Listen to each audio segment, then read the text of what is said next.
Fui acusado falsamente de abuso por una chica que rechacé mientras trabajaba de niñero. Terminé en prisión, pero tiempo después la verdad salió a la luz y me vengué sin piedad. Hola, Reddit. Nunca pensé que algún día terminaría desahogándome aquí, pero después de todo lo que pasó, necesito sacarlo del pecho. Un simple trabajo de niñero se convirtió en los peores 7 meses de mi vida y de alguna manera, sigo en pie. Quiero que la gente sepa lo rápido que una mentira puede destruir a una persona y lo difícil que es reconstruirse cuando la verdad, por fin, sale a la luz. Tenía 18 años cuando todo empezó. Primer año de universidad, sin $1 y siempre buscando trabajos sencillos. Cuidar niños apareció casi por casualidad. La amiga de mi madre, la señora Martínez, necesitaba a alguien una noche y yo estaba disponible. Todo salió bien, a los niños les caí bien, y desde entonces empezó a llamarme cada vez que su niñera habitual le fallaba.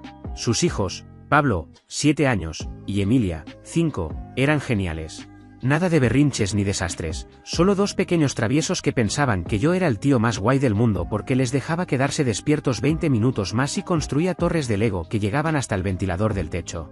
Me llamaban hermano mayor Alejandro, y la verdad, me encantaba el apodo. Así que cuando la señora Martínez me llamó esa tarde, ni lo dudé. Hola, cielo. Sé que es de última hora, pero mi niñera canceló. No te lo pediría si no fuera importante, dijo con voz agitada. Miré mi agenda. Solo tenía que estudiar para un examen de psicología al día siguiente. Claro, sin problema. ¿A qué hora? De 7 a 9:30. Te pago extra. Trato hecho.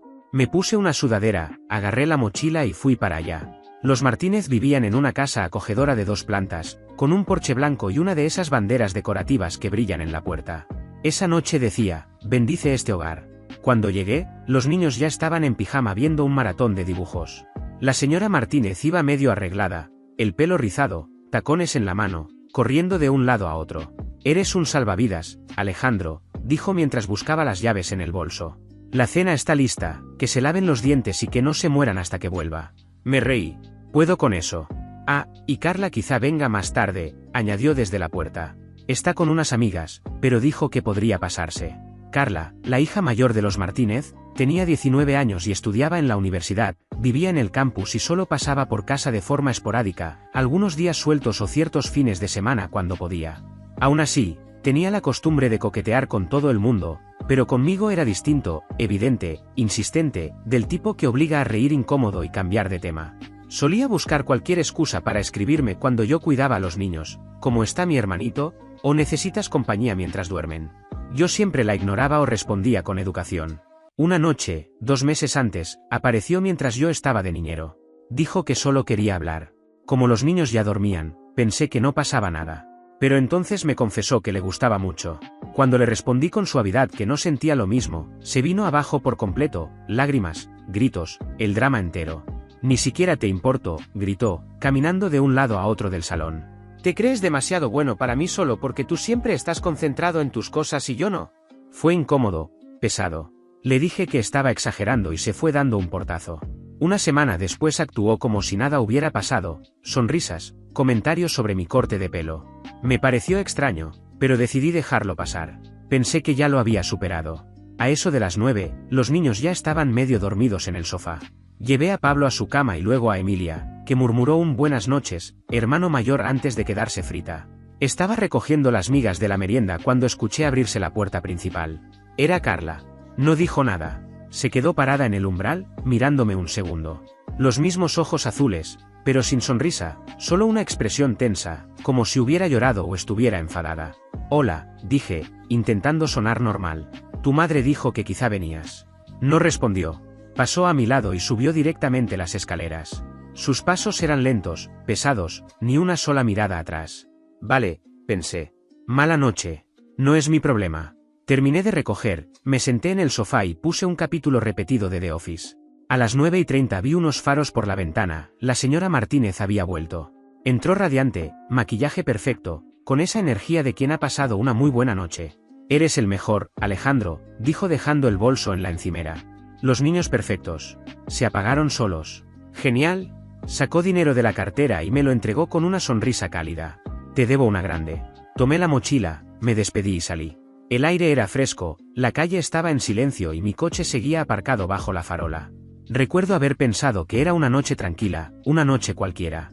Llegué a casa, me duché y abrí el libro de psicología. Nada raro. Solo otra noche cuidando niños, otro pago fácil. Si me hubieras preguntado entonces, te habría dicho que no había pasado nada fuera de lo normal. Ninguna señal de alarma, ningún momento extraño, una casa en silencio, 2 niños dormidos y un estudiante haciendo su trabajo. Pero al día siguiente mi mundo se puso patas arriba. Todo empezó con golpes fuertes en la puerta, de esos que no suenan a cartero. Eran golpes furiosos que hacían vibrar la casa. Me giré medio dormido, pensando que sería algún compañero de trabajo de mi padre. Entonces escuché a mi madre gritar desde abajo: «Alejandro, baja ahora mismo». Su voz no era normal. Sonaba a pánico. Bajé en pijama, con los ojos aún pegados. Al llegar al final de la escalera me quedé helado. 2 policías uniformados estaban en la entrada, las placas brillando bajo la luz de la mañana. Mi madre estaba pálida, mi padre, detrás, con los brazos cruzados, como si ya hubiera decidido que yo había hecho algo malo. «Alejandro Ramírez», dijo uno de los agentes. Sí, soy yo. Queda detenido». Solté una risa nerviosa porque pensé que era un error. «¿Perdón?». Antes de que pudiera decir algo más, me giraron y me pusieron las esposas. Frías, apretadas. Mi madre soltó un grito y trató de alcanzarme. «¿Qué pasa?». «Es solo un niño». El agente más alto mencionó algo sobre sospecha de agresión, pero mi cabeza daba tantas vueltas que no alcancé a entenderlo todo. Intenté hablar, explicar, pero solo repetían que cualquier cosa que dijera podía usarse en mi contra. Mi padre se puso rojo. «¿Qué demonios hiciste?». «No hice nada», grité, pero nadie escuchaba. Me sacaron por la puerta principal, frente a las ventanas de los vecinos. Vi cortinas moviéndose, sombras curiosas. Sentía esas miradas clavadas en mí. El corazón me latía tan fuerte que apenas podía respirar. Nunca había estado dentro de un coche patrulla. El olor a vinilo y desinfectante me revolvió el estómago. En la comisaría me tomaron huellas, fotos de frente y perfil, todo el procedimiento completo. Luego me metieron en una sala pequeña con una mesa metálica, 2 sillas y un espejo de una sola dirección. Intentaba entender qué pasaba. ¿Confusión de nombres? ¿Alguien usó mi identidad? Después de lo que pareció una hora, entró un detective, unos 45 años, corbata torcida, ojos cansados. Llevaba una carpeta tan gruesa que sentí que el alma se me caía a los pies. Sonrió, pero no era una sonrisa amable. «Tranquilo, Alejandro», dijo mientras se sentaba frente a mí. «Solo queremos escuchar tu versión». Asentí, todavía temblando. «Vale, ¿de qué?». Abrió la carpeta y me miró fijo. «De lo que pasó anoche en casa de la señora Martínez». Se me apretó el pecho. «¿Qué pasó anoche?». Se recostó en la silla, fingiendo relajación. «Tú cuidabas a los niños. Los niños se quedaron dormidos. Carla llegó sobre las 8. ¿Te suena?». No miré la hora exacta, dije despacio, pero entró poco antes de que regresara la señora Martínez. Me miró raro y subió directo. «Eso fue todo». El detective anotó algo. «¿Eso fue todo?». «Sí». Ni siquiera hablé con ella. Suspiró como quien ha oído lo mismo 1000 veces. «Carla dice otra cosa. Dice que cuando llegó la acorralaste en la cocina, la incomodaste, dijiste cosas que la asustaron. Y que la tocaste indebidamente y la amenazaste cuando se resistió». Parpadeé, aturdido. «¿Qué?». El detective asintió despacio, como si entendiera. Luego deslizó un vasito de agua hacia mí. «Mira, lo entiendo. A veces la gente comete errores. Si admites algo pequeño, que te acercaste demasiado, que malinterpretaste una señal, podemos ayudarte. A los jueces les gusta la sinceridad». Y ahí lo entendí todo. No intentaba entenderme. Intentaba atraparme. «No hice nada», dije ahora más firme. Su tono cambió. «La versión de Carla no ha cambiado ni una vez». «¿Seguro que quieres mantener esa historia?». Miré la mesa, sintiendo el sudor bajarme por la nuca. «Estoy diciendo la verdad». Él se inclinó hacia mí, susurrando como si compartiéramos un secreto. «Lo malo de la verdad, Alejandro, es que no siempre coincide con las pruebas». «¿Seguro que quieres seguir cavando este pozo?». «¿Qué pruebas?», salté. «Está mintiendo». No respondió. Se levantó, recogió sus notas y me dejó ahí, solo. Esa tarde me dejaron salir bajo fianza. Mi madre me esperaba en el vestíbulo, la cara manchada por las lágrimas. Mi padre a su lado, brazos cruzados, mandíbula rígida. El trayecto a casa fue un silencio mortal hasta que mi padre habló. «¿Qué carajo te pasa?». «No hice nada», repetí. La voz se me quebró, y hasta yo soné culpable. «Entonces, ¿por qué lo diría ella?», gritó. «¿Por qué mentiría?». «No lo sé». Mi madre se giró desde el asiento delantero, con lágrimas en los ojos. «Alejandro, solo dinos la verdad», susurró. «Es la verdad». Entramos al garaje. Mi padre cerró la puerta del coche con tanta fuerza que las ventanas vibraron. Mi madre me tomó la mano antes de que entrara a la casa. «Tengo miedo», dijo en voz baja. Pero sé que tú no hiciste esto. Lo vamos a arreglar, te lo prometo. Esas palabras fueron lo único que me mantuvo en pie. Pero las promesas no significan mucho en un pueblo pequeño. Cuando llegamos, ya había gente en la acera susurrando y fingiendo que no miraba. Las noticias vuelan. Esa noche me senté en la cama mirando el móvil, esperando que alguien, un amigo, un compañero, me escribiera. Nadie lo hizo. Es increíble lo rápido que puede arder tu vida sin que haya ni una sola llama. Ese día aprendí que ser inocente no importa. Solo hace falta un rumor. Al final de la semana todo el mundo lo sabía. En un pueblo tan pequeño el chisme corre como pólvora. No puedes caminar 2 cuadras sin que alguien conozca tu vida, y la mía se convirtió en el único tema de conversación. Al principio intenté convencerme de que se calmaría, de que la gente esperaría la verdad. Un gran error. Los vecinos que antes me saludaban ya ni me miraban a los ojos. La señora Navarro, la de enfrente, metía a sus hijos en casa cada vez que yo pasaba. Incluso la universidad me envió un correo, matrícula suspendida temporalmente hasta que terminara la investigación. Eso fue lo que más dolió. Me había matado estudiando para entrar. Y así, de un día para otro, fuera. Llamé a quienes creía mis amigos. La mayoría no respondió. El único que contestó fue Nicolás, mi mejor amigo, a la tercera llamada. Tío, me enteré, dijo en voz baja. Por fin alguien que quizá me creía. Nicolás, no es verdad. Tú me conoces, jamás haría algo así. Lo sé, me interrumpió rápido, bajando aún más la voz. Pero esto se está poniendo muy feo. La gente habla. Mis padres están flipando. Creo que mejor, no me llames por un tiempo. Me quedé helado. ¿En serio? No es que no te crea, bro. Es que, tengo que pensar en mi reputación. ¿Sabes cómo es la gente? Esa frase fue como un puñetazo. Entiendo, dije aunque no entendía nada. Cuídate, colgó. Años de amistad liquidados en 2 minutos. Después de eso dejé de intentar contactar a nadie.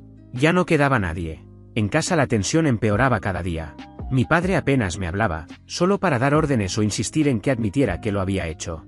Bebía más, paseaba por el salón como si quisiera perforar el suelo a base de pasos. Hasta que una noche explotó. Entró en mi cuarto mientras yo revisaba mensajes antiguos para distraerme. Cara roja, mandíbula apretada. Acabo de hablar con Pedro del trabajo, dijo. Todo el mundo habla de ti. De nosotros.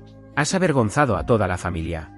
Me levanté, intentando mantener la calma. Papá, no hice nada. Entonces, ¿por qué mentiría ella? Gritó, golpeando el marco de la puerta. ¿Qué gana con eso? No lo sé. Quizá está enfadada. Siempre tienes una excusa. Ya no te quedas aquí. Recoge tus cosas. Me quedé mirándolo, esperando que mi madre dijera algo. Estaba detrás de él, temblando. Papá, por favor, ¿a dónde voy? A cualquier sitio menos aquí. Se dio media vuelta y se fue. Mi madre se acercó, llorando. Está furioso, Alejandro. Solo está asustado. ¿Asustado de qué? ¿De que piensen que su hijo es un monstruo? Mi madre no respondió. Solo me abrazó. Ven conmigo, susurró. Salimos en silencio hacia su coche. Condujo por calles que no reconocí hasta llegar al límite del pueblo. Allí, detrás de unos pinos viejos, había una casita de una planta. La pintura estaba descolorida y una persiana colgaba torcida. Era de tu abuela, dijo en voz baja mientras me entregaba una llave. Nadie ha vivido aquí desde que falleció. No es mucho, pero es tuya por ahora. Quédate hasta que las cosas se calmen. No supe qué decir. Quise protestar, pero la mirada de mi madre dejó claro que no había otra opción. Me ayudó a llevar unas cuantas bolsas. La casa olía a polvo y madera vieja, los muebles seguían cubiertos con sábanas blancas y el suelo crujía a cada paso, pero estaba en silencio. Por primera vez en días, pude respirar. Abrió las ventanas y dejó entrar la luz. Mañana traigo comida, dijo. Y voy a llamar para buscar un abogado de verdad. Mamá, ¿tú me crees? Se detuvo y me miró como si hubiera dicho una locura. Claro que te creo, respondió. Eres mi hijo. Yo te crié. Eso dolió más que todo lo demás. Cuando se fue, me senté en el viejo sofá y escuché la casa crujir con el viento. Era extraño, solitario, pero tranquilo. La primera noche fue dura. Cualquier ruido me hacía saltar. Apenas dormí. Pasé horas repitiendo todo en bucle, la detención, las preguntas, la mirada vacía de Carla. Era como un mal sueño del que no podía despertar. Al día siguiente, fiel a su palabra, mi madre volvió con bolsas de comida y un móvil prepago barato. Intentó sonreír, pero tenía los ojos cansados.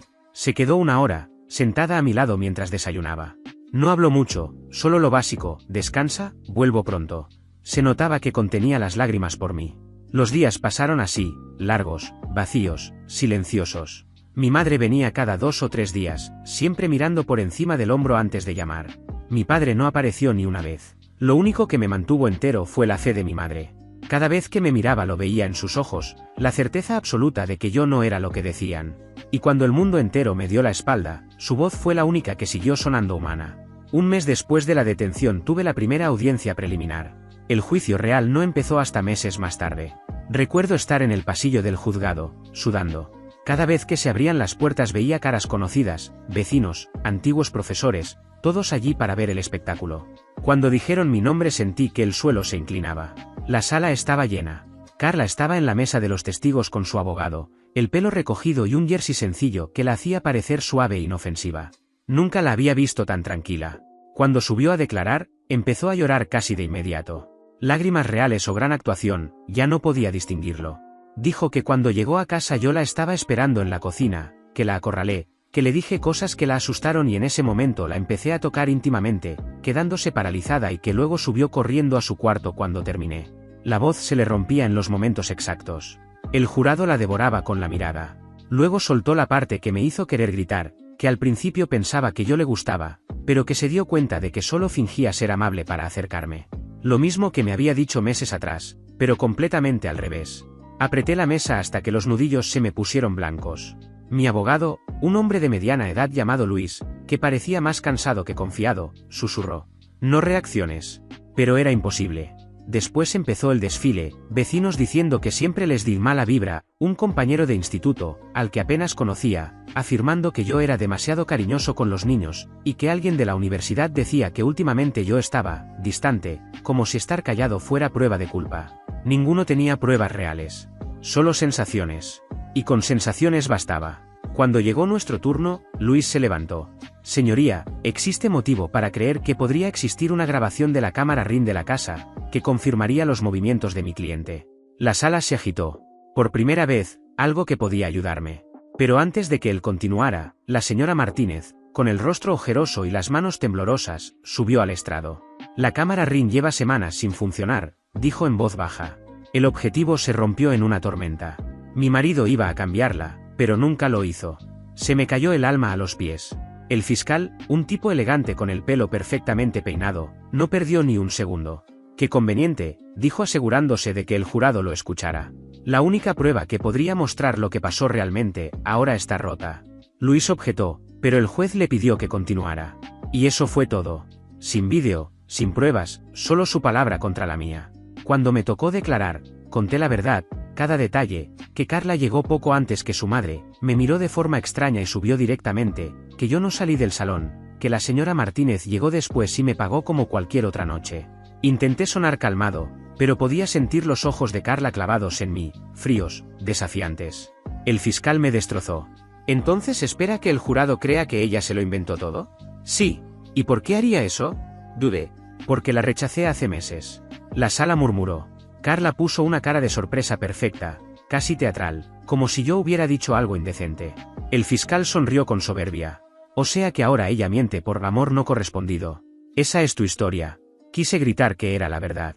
Pero a él le daba igual. A todos les daba igual. Cuando llegaron los alegatos finales, ya sabía hacia dónde iba todo. El fiscal habló fuerte, dramático: «Confianza rota, inocencia destruida, padres que merecen dejar a sus hijos con adultos responsables».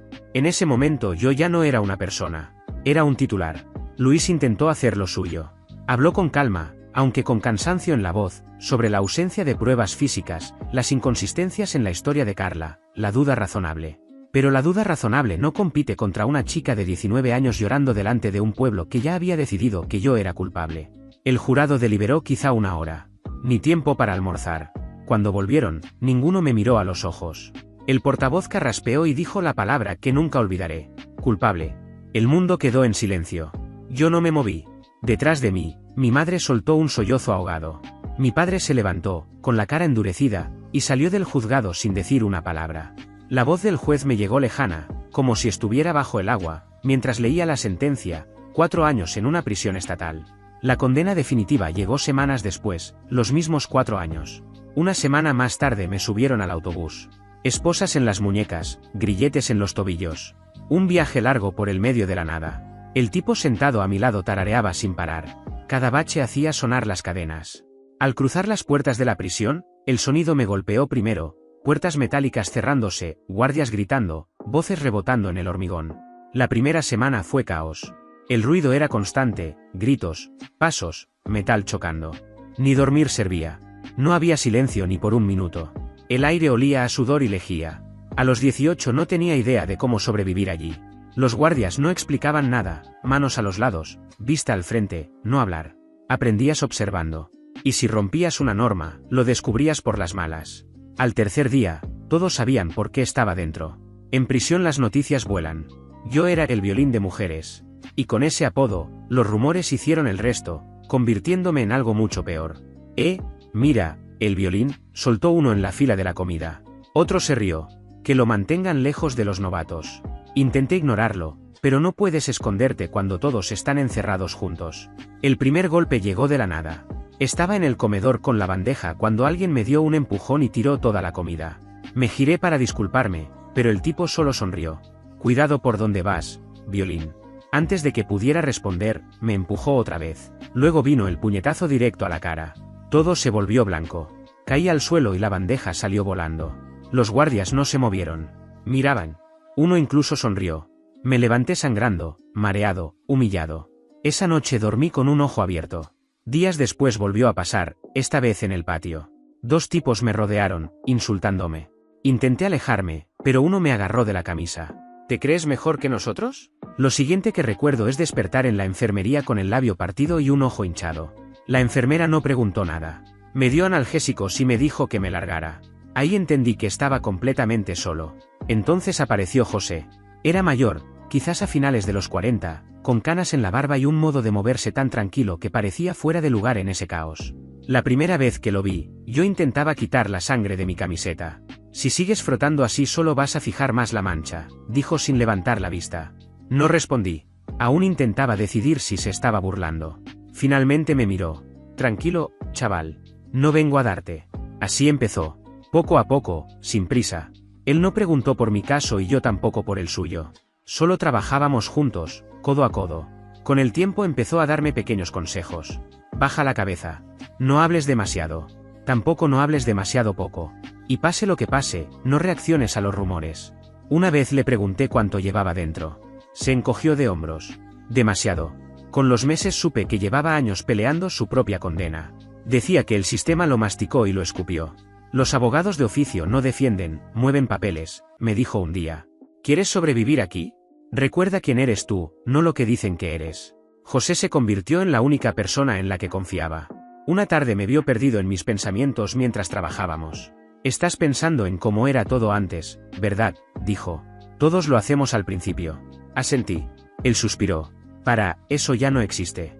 No puedes sobrevivir aquí viviendo allá afuera. Sus palabras me golpearon duro porque eran verdad. Semanas después corrió el rumor de que trasladarían a José a otra prisión, en otro estado. Él no pareció sorprendido. Te mueven cuando empiezas a sentirte demasiado cómodo, dijo. El día que se fue me entregó un papelito doblado, blanco, con una sola frase escrita. No dejes que entierren la verdad solo porque te enterraron a ti. Asintió, se puso en la fila y desapareció entre los demás. Durante semanas escuché su voz en mi cabeza cada vez que quería rendirme. Empecé a seguir sus consejos. Todas las noches escribía en el cuaderno que me había enviado mi madre, cada detalle que recordaba de aquella noche en casa de los Martínez, horas, palabras, sonidos. No sabía si serviría de algo, pero me hacía sentir que aún estaba peleando. La vida no se volvió más fácil, pero yo sí me endurecí. Los moretones se iban. Las miradas no. Pero aprendí algo. Podían encerrar mi cuerpo, podían golpearme, podían ponerme apodos, pero la verdad seguía siendo mía. Y gracias a José, no iba a dejar que la enterraran. 7 meses. Eso estuve encerrado antes de que todo cambiara. 7 meses de paredes de hormigón, puertas de acero y noches mirando el techo, preguntándome si la verdad volvería a importar algún día. Una tarde, un guardia llegó a mi celda. Ramírez, visita. Pensé que sería mi madre, venía cada 2 semanas como un reloj. Pero cuando entré en la sala pequeña de visitas, allí estaba ella, sentada junto a un hombre que no había visto en mi vida. Traje impecable, carpetas ordenadas, mirada serena pero decidida. Alejandro, dijo mi madre, levantándose para abrazarme. Él es Miguel Torres, tu nuevo abogado. Miguel se levantó y me estrechó la mano. He revisado tu caso, dijo, Y hablando claro, es un desastre. Te falló tu abogado anterior, te falló la policía, te falló el sistema. Y no pienso permitir que siga así. Me senté, atónito. ¿Por qué ahora? ¿Por qué alguien se molestaría? Miró a mi madre. Porque ella no dejó de pelear. Me llamó 3 veces por semana hasta que dije que sí. Mi madre sonrió débilmente, con los ojos brillantes. Miguel abrió una carpeta. Estoy rehaciendo la investigación desde cero. Y creo que tenemos algo. Me habló de un vecino, el señor Delgado, que vivía justo detrás de los Martínez. Había estado fuera del país durante meses cuando ocurrió el juicio. Ese vecino tenía una cámara conectada a la nube que guardaba automáticamente meses de grabaciones. Nadie se dio cuenta de que el ángulo captaba el porche delantero y parte del camino de entrada de los Martínez. El corazón me golpeaba el pecho. Días después, Miguel volvió con un portátil. En una sala pequeña reprodujo el vídeo. Marca horaria, 9:24. No las 8, como Carla había declarado. Ahí se veía a Carla llegando sola en su coche, mirando el móvil, tranquila. Nadie la seguía. No había angustia, ni prisa, ni miedo. A las 9:32 llegó el coche de la señora Martínez. Minutos después aparecía yo, saliendo con la mochila al hombro y caminando normal hacia mi coche. Ni gritos, ni correr, ni nada extraño. Miguel pausó el vídeo. Toda su historia de que la acorralaste y la tocaste indebidamente a las 8 y que subió corriendo aterrorizada es imposible. Ni siquiera había llegado, dijo. Mi madre se tapó la boca con las 2 manos. Lo sabía, susurró. Pero Miguel no había terminado. También conseguimos los registros de conexión a Internet. El router de los Martínez sincronizaba automáticamente los datos con su cuenta de Google, y muestra el móvil de ella conectándose a las 9:25 y el tuyo desconectándose a las 9:35. Coincide perfectamente con el vídeo. Mientras miraba la imagen congelada, la prueba que había suplicado tener durante meses, Miguel me miró serio. Vamos a presentar una moción para anular la condena. Y esta vez no voy a dejar que la tuerzan. 2 semanas después volví al juzgado. Esta vez sin uniforme de prisión, solo una camisa normal, y la esperanza de mi madre sosteniéndome. Carla estaba al otro lado, junto a su abogado, pálida. La señora Martínez también, evitando mirarme. Miguel presentó todo, el vídeo, los registros, las inconsistencias en el testimonio de Carla. Y luego hizo algo que nadie esperaba, llamó a la señora Martínez al estrado. Ella dudó, mirando alternativamente a Carla y al juez. Miguel empezó suave. Señora Martínez, la noche del supuesto incidente, cuando usted llegó a casa, ¿su hija parecía alterada? Ella se removió en el asiento. No, estaba en su cuarto, en silencio. Pensé que dormía. Entonces, ¿no le contó nada de una agresión esa noche? No, respondió con voz temblorosa. Hasta la mañana siguiente. Miguel asintió despacio. Y cuando se lo contó, ¿algo en su comportamiento le pareció extraño? Dudó otra vez. Parecía, más enfadada que asustada.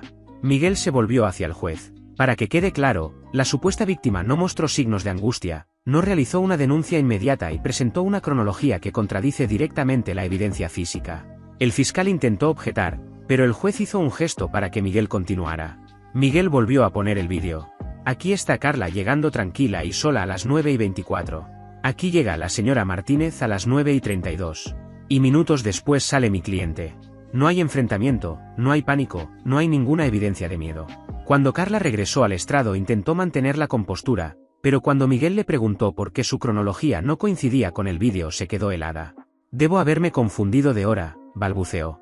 Confundido toda una hora, dijo Miguel con calma. ¿O mentiste? Las lágrimas empezaron a asomar. No quería que llegara tan lejos, susurró. Miguel dio un paso hacia ella. Entonces, ¿por qué lo dijiste? La voz se le quebró. Porque me humilló. Me rechazó. Me hizo sentir estúpida. Solo quería que me prestara atención. No pensé que llegaría tan lejos. La sala quedó en un silencio absoluto. Mi madre empezó a llorar bajito. El juez parecía furioso. ¿Está admitiendo que su testimonio fue falso? Carla asintió entre sollozos. Sí. La voz del juez se volvió cortante, casi helada. Este tribunal anula la condena contra Alejandro Ramírez. Queda en libertad inmediata mientras la fiscalía presenta cargos por perjurio. No me moví. 7 meses soñando con escuchar esas palabras, y cuando por fin llegaron, mi mente se quedó completamente en blanco. Me quitaron las esposas allí mismo. Mi madre se lanzó hacia mí y me abrazó tan fuerte que casi no podía respirar. ¿Estás libre?, repetía una y otra vez. ¿Estás libre? Mi padre estaba al fondo, con la cara dura como piedra. No dijo nada. Se dio la vuelta y se fue antes de que alguien pudiera detenerlo. Afuera, el cielo parecía más brillante de lo que recordaba. El aire era más ligero, más real. La libertad no se sintió como justicia. Se sintió como poder respirar después de estar demasiado tiempo bajo el agua. Y por primera vez en meses, la verdad ya no estaba enterrada. Pero estar libre no significaba que todo hubiera terminado. Durante el año siguiente, Miguel y yo peleamos el caso civil. Unos meses después me llamó. Quieren llegar a un acuerdo. El abogado de Carla ofrece una compensación económica. Piden que firmes un acuerdo de confidencialidad y que el caso quede en silencio. Ni lo dejé terminar. No, Alejandro. No, lo corté. Arrastraron mi nombre por el lodo. No voy a esconder la verdad solo para que ella salve la cara. Miguel sonrió un poco. Sabía que dirías eso. Casi un año después, el caso llegó a juicio. Esta vez no era yo el que tenía miedo. Era ella. Carla entró con un traje negro y lágrimas de cocodrilo, todavía actuando como si fuera la víctima. Incluso le dijo al juez que Internet le había arruinado la vida desde que salió la verdad. Miguel se mantuvo calmado, metódico. No levantó la voz ni un segundo. Solo expuso los hechos, el vídeo, los registros del router, su confesión. Y luego le hizo una única pregunta sencilla. ¿Usted presentó o no una denuncia falsa contra mi cliente? La voz de Carla se quebró. Sí. ¿Y esa denuncia provocó su encarcelamiento? Bajó la mirada al suelo y asintió. Eso fue todo. Sin discursos dramáticos. Solo la verdad, ahí desnuda, delante de todos. Cuando llegó el veredicto, gané. Indemnización concedida. No era por el dinero. Era porque, por fin, todo el mundo sabía que yo no era el monstruo que ella había inventado. Por primera vez, la gente dejó de susurrar cuando entraba en una tienda. Algunos incluso se disculparon, profesores, vecinos, gente que meses antes me había mirado como basura. No respondí mucho. No hay disculpa capaz de borrar 7 meses de infierno. Mi padre no apareció en el juicio. Pronto corrió el rumor de que en el pueblo se burlaban de él por haber echado a su propio hijo sin pruebas. No lo soportó. En menos de un mes, mi madre pidió el divorcio. Le dijo claramente que nunca lo perdonaría por elegir el chisme antes que la sangre. Empezó a quedarse en la casa vieja de la abuela, la misma que me había dado cuando él me echó. Algunas noches nos sentábamos afuera, en silencio, comiendo en platos de papel. Me decía que estaba orgullosa de mí. Yo le respondía que no lo habría logrado sin ella. Yo me quedé en esa casa. La fui arreglando poco a poco, parché paredes, arreglé el tejado que goteaba, limpié el garaje viejo. Trabajar con las manos se sentía bien, sencillo, real. Empecé a comprar coches averiados, los reparaba y vendía algunos. Había días en que trabajaba desde el amanecer hasta la medianoche, cubierto de grasa y sudor, y aún así me sentía mejor que nunca. A veces me sorprendía pensando en José, el viejo recluso que me enseñó a sobrevivir. Sus palabras resonaban cada vez que me desviaba del camino. No dejes que entierren la verdad solo porque te enterraron a ti. Tenía razón. Esos 7 meses se habían ido para siempre, robados por una mentira. Pero ahora esa mentira estaba muerta, enterrada de verdad, y la verdad, por fin, había sobrevivido. Gracias por ver. Si aún no te has suscrito, por favor hazlo y activa la campana de notificaciones para mantenerte al día con más historias impactantes de la vida real que suceden a tu alrededor.